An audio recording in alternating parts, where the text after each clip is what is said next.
The moon hung low in the sky, casting pale light over a forgotten town buried deep in the forest, a place long erased from maps. Dense fog curled through the trees, choking out the warmth of the day and shrouding the path in an eerie silence. The town had once been vibrant, teeming with life. Now it was nothing more than an empty husk, a prison to those who ventured too close to its decaying heart. There were whispers that the village had fallen victim to a cult, one whose secrets had festered for centuries beneath the surface, waiting to consume the curious. Simon had heard the stories, of course. Everyone in the nearby towns had. But they were tales told around campfires, drunkenly shared over too many beers, ghost stories meant to scare kids. No one actually believed the cult of the endless night was real, except for Simon. For him, the pull of the unknown was too strong. He couldn't resist the call to investigate, to prove to himself and everyone else that it was just a myth. He never expected to find the truth, but now, standing at the entrance of the abandoned village, every instinct in his body screamed for him to turn back. But Simon was stubborn, and fear wasn't something that easily shook him. The village greeted him with hollow silence, the wind whispering between the crumbling buildings. It seemed as though the town had simply been abandoned overnight, dishes left on tables, toys scattered on the dirt paths. Everything was untouched, frozen in time. And yet, there was something deeply wrong, an unseen presence lurking just beyond the edge of his vision. He felt it cold and suffocating, pressing against his chest like a vice. His flashlight flickered as he made his way down the narrow streets, the beam cutting through the oppressive darkness. The air smelled of decay, a sickening blend of rot and damp earth. Simon's boots crunched over broken glass and bones. He looked down, the beam catching something pale in the dirt, a hand, skeletal, clutching a rotting piece of cloth. He recoiled but forced himself to continue, swallowing down the bile rising in his throat. At the center of the town stood the chapel. Its towering spire reached into the night sky like a skeletal finger, pointing accusingly at the heavens. The stained glass windows were shattered, jagged shards glistening like teeth. The door creaked open on its own as Simon approached, a low groan that echoed through the streets. Inside, the air was thick, humid, and suffocating.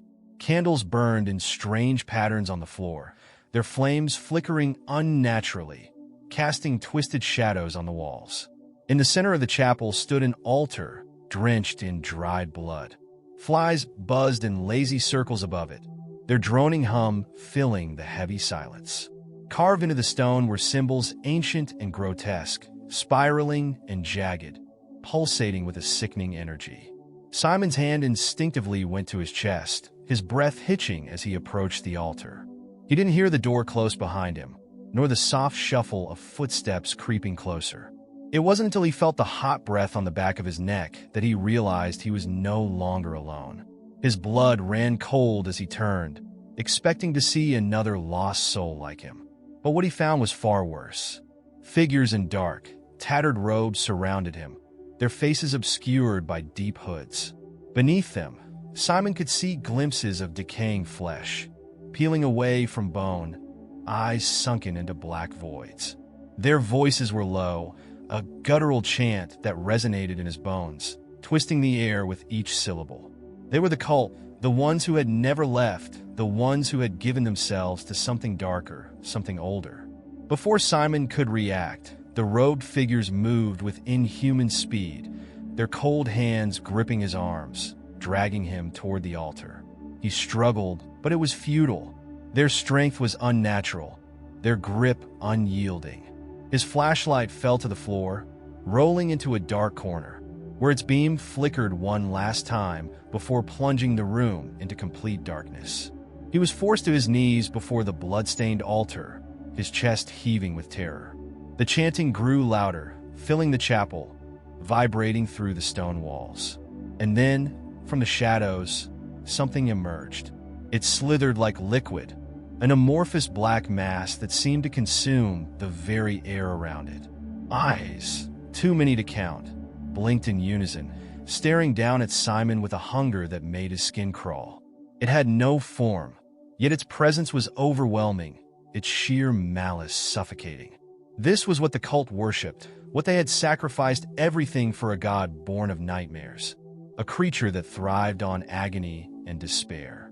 Simon tried to scream, but no sound came out. His throat was dry, his tongue swollen with terror. The cultists chanted louder, their voices reaching a fever pitch as the creature descended upon him, its many eyes reflecting his own horror back at him. The altar beneath him trembled as the air grew thick with the stench of sulfur and rotting flesh. Simon could feel the creature's tendrils curling around him, cold and slick, tightening their grip until his bones creaked under the pressure. His vision blurred, and at that moment he realized the terrible truth: the cult never left because they never needed to. They were the offering, and now he was too. The final whisper from the creature echoed in his mind, a guttural voice from the abyss. "Join us." Simon's mind buckled under the weight of the voice, ancient and twisted, like claws raking across his thoughts. The cultist chanting was deafening now, their words a language older than time itself, unintelligible, yet somehow clear in their meaning. Surrender, succumb, join. The black mass that loomed above him pulsed with every syllable, tendrils slithering over his skin, leaving trails of icy numbness in their wake. His breath came in shallow gasps as he struggled against the invisible force holding him down. The pressure built inside his head, his ears ringing with the sheer malevolence of the thing towering over him. He tried to move, to run, but his muscles betrayed him, locked in place as if the creature had rooted him to the ground. Every attempt to break free only caused the tendrils to tighten, their coldness sinking deeper into his bones. The cultists began to sway in rhythm with the chanting, their movements mechanical, grotesque, their hoods tilted toward the altar, and Simon could now see the true horror beneath. Their faces, if they could still be called, that were stretched into permanent masks of agony, their eyes sewn shut, their mouths torn into gaping, unnatural grins. Flesh hung loosely from their skulls, dripping with decay, as if they had been preserved in a state of perpetual rot. Whatever humanity they once had was long gone, consumed by the same darkness that now threatened to devour Simon. The creature's form shifted, swelling and shrinking, its eyes blinking in rapid succession. It loomed closer, the overwhelming stench of death and sulfur making Simon gag. The tendrils that wrapped around his limbs began to pull him toward the altar, dragging him through the blood-soaked stone. He could hear the sickening squelch of his clothes being torn by the jagged rocks beneath him, feel the cold, wet sensation of blood, whether his own or someone else's, he couldn't tell, soaking into his skin. Above him, the cultist chant reached a fevered pitch, their bodies convulsing with each word. They seemed to be offering themselves to the creature, their very souls being siphoned into the pulsating black mass as their twisted figures danced and writhed in grotesque harmony. The entire chapel shook, the walls creaking, as if the very earth beneath it was groaning in agony. Dust rained down from the ceiling, mixing with the thick, humid air. Then, Simon felt it, a sharp, searing pain in his chest, as if his heart had been pierced by 1,000 knives. His vision blurred, dark spots creeping into the corners of his sight. The tendrils were inside him now, invading his body like parasites, slithering through his veins, coiling around his organs. He could feel them moving beneath his skin, a cold, creeping sensation that sent waves of nausea through him. He tried to scream again, but no sound came out. His throat was raw, his lungs burning, but the pain in his chest overshadowed everything. It felt like his heart was being squeezed, crushed by the weight of something much larger than himself. His vision began to tunnel, darkness creeping in from the edges until all he could see was the writhing mass of the creature above him, its eyes glowing with a sickly, hungry light.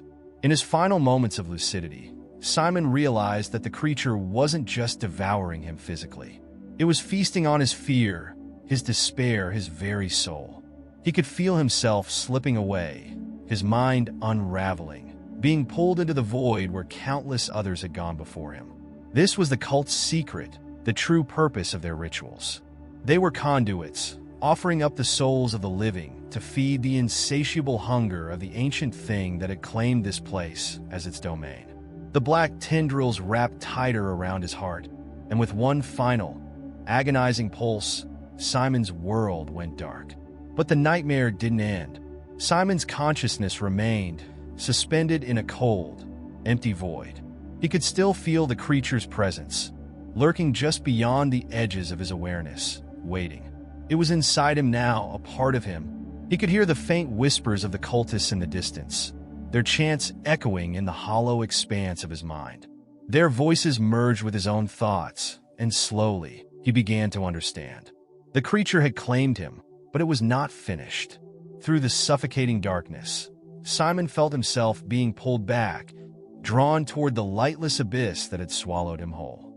He wasn't dead, not entirely. His body still existed in the world above, but his soul was now bound to the creature, trapped in an eternal cycle of torment and servitude. He would become one of them, the cultists, the hollow, decaying shells that had once been human, now nothing more than puppets to the ancient god. His consciousness floated in the void, helpless and terrified, as the creature's whispers grew louder. It was preparing him, molding him, breaking down whatever was left of his humanity.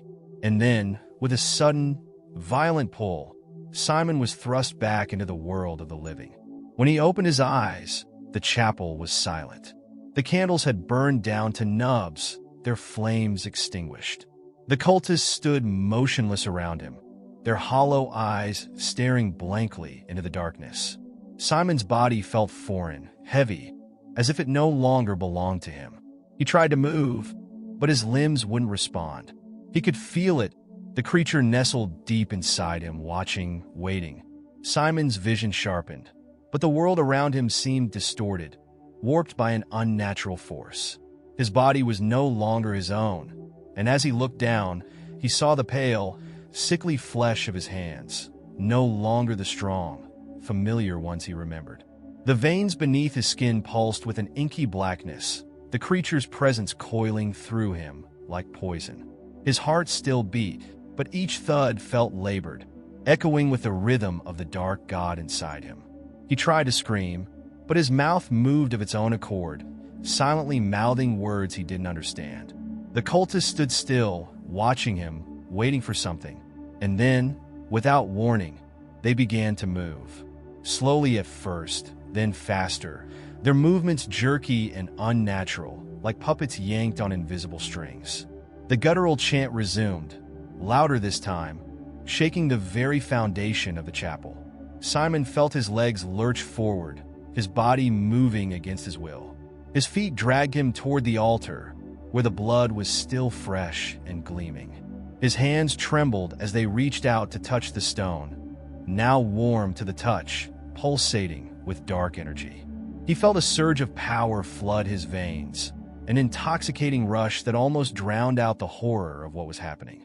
The creature was speaking to him again, its voice a low, rumbling growl in the back of his mind. It demanded obedience, demanded he fulfill its dark will. He fought against it with every ounce of his remaining strength, but it was like trying to hold back a tidal wave. His soul was slipping away, swallowed by the darkness. The cultists circled him now, their eyes still sewn shut, their mouths twitching into grotesque smiles as they chanted. They were the vessels, empty shells, waiting for him to join them in eternal servitude. The altar beneath him hummed with a low, ominous vibration, and Simon could feel the final moments of his humanity slipping through his fingers. But just before he was consumed completely, a thought pierced through the darkness, a fragment of who he once was. Now, not like this. With a last desperate effort, Simon wrenched control of his body for a fleeting second. His hand, still trembling, moved toward a jagged shard of glass that lay nearby, the remains of a shattered window. Gripping it tightly, he raised it above his head, the jagged edge glinting in the faint candlelight. He felt the creature scream inside him, but it was too late. With a primal roar, Simon plunged the glass deep into his chest, the sharp point tearing through flesh and muscle with brutal efficiency. The pain was searing white-hot, but it was a small price to pay for freedom. As the glass pierced his heart, Simon felt the creature recoil, its dark presence unraveling inside him. He could feel it clawing at him, trying to hold on, but the damage was done. Its hold over him shattered. And for the first time since entering the cursed village, Simon felt the faint glimmer of release. The cultists let out a collective shriek, their bodies convulsing violently as they fell to the ground, writhing in agony. The creature's control over them had been broken as well, and without it, they were nothing but decaying corpses, held together by dark magic that now crumbled to dust. The chapel trembled, the walls groaning as the dark energy dissipated, leaving behind only silence. Simon collapsed to the floor, blood pooling beneath him, his breath ragged and shallow. The shard of glass still protruded from his chest, but the pain was fading, replaced by an eerie calm. The black tendrils that had once consumed him evaporated into thin air, leaving only his broken, mortal shell behind. As his vision darkened, Simon felt the cold, damp air of the chapel wash over him one last time. The creature was gone, its terrible hunger sated for now. But the village remained, a twisted monument to the horrors that had taken place, its secrets buried deep within the shadows. With a final, shallow breath, Simon closed his eyes, his body growing still, and the chapel fell silent once more. In the heart of the forest, the village would wait, just as it always had, waiting for the next soul to wander too close, drawn by curiosity, or perhaps a forgotten whisper of the ancient cult, waiting for the endless night to rise again.